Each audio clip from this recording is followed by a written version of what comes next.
Hello everybody, it's Mrs. Cinti here, and we're going to talk about exponents today. This is what they look like, and I'd like to label the different parts of it. Up here, this is known as the exponent, and this down here is known as the base, written the same size as like 124 or whatever, and then you do this up here. If you were writing this on a computer, you would use the superscript command under edit, and you would superscript it. This reads as, the way that you would read this out loud when you're answering my questions, let's say, is you would say 4 to the 9th power.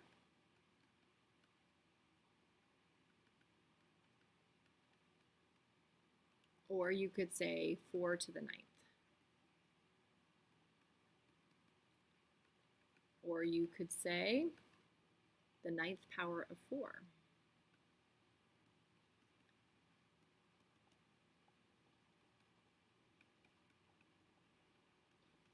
Which is less common, but anyways, that is correct as well.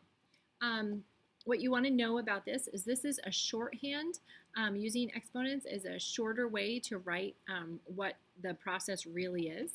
So what this would look like, if I were to expand it a little bit, is it would look like 4 times 4 times 4 times 4 times 4. Are we done yet? No, we have to do 9 of them. So that's what that exponent means. How many times you're repeating this multiplication.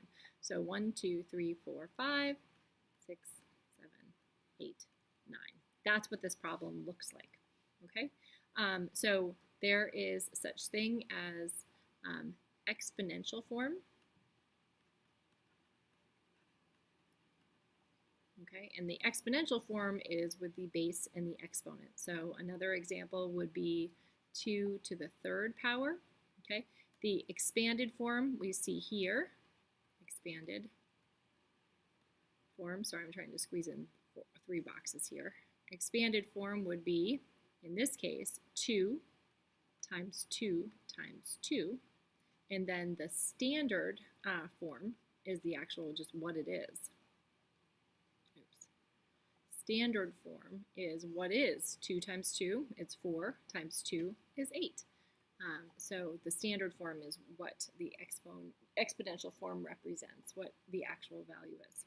So homework type questions that you'll be getting today. One type of question will be write in exponential form.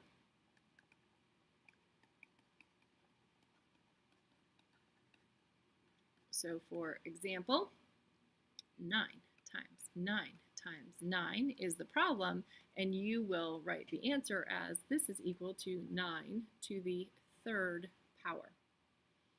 Another example that you may be asked to do this evening is to write in standard form. And I want you to show all your work here, just to get some muscle memory in there. So the question may be, let's say 5 to the 4th power. And so what you will do on your paper is you will write it out in the expanded form, 5 times 5 times 5 times 5. And then I'd like you to take it a step further to really show what it is that you're doing. I'd like you to do this. 5 times 5 is 25. Times 5 is 125.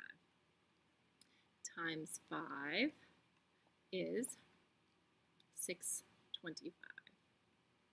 Okay, that's what I'd like you to do, okay, is to really show that you're doing the work right there, okay? You may not need to bring this down, but still you need to show that work.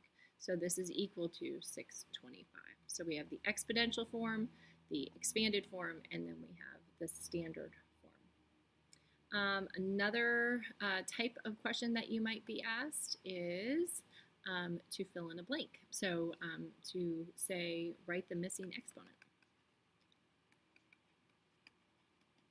So this would be kind of question number 3, missing exponent.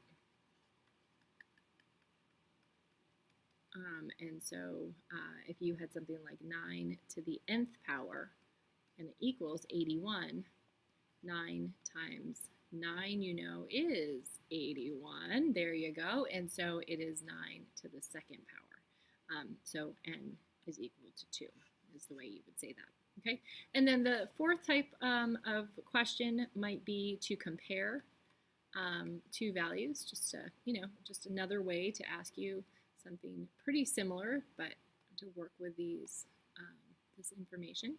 So let's say you would compare 4 to the fourth power to 10 to the second power.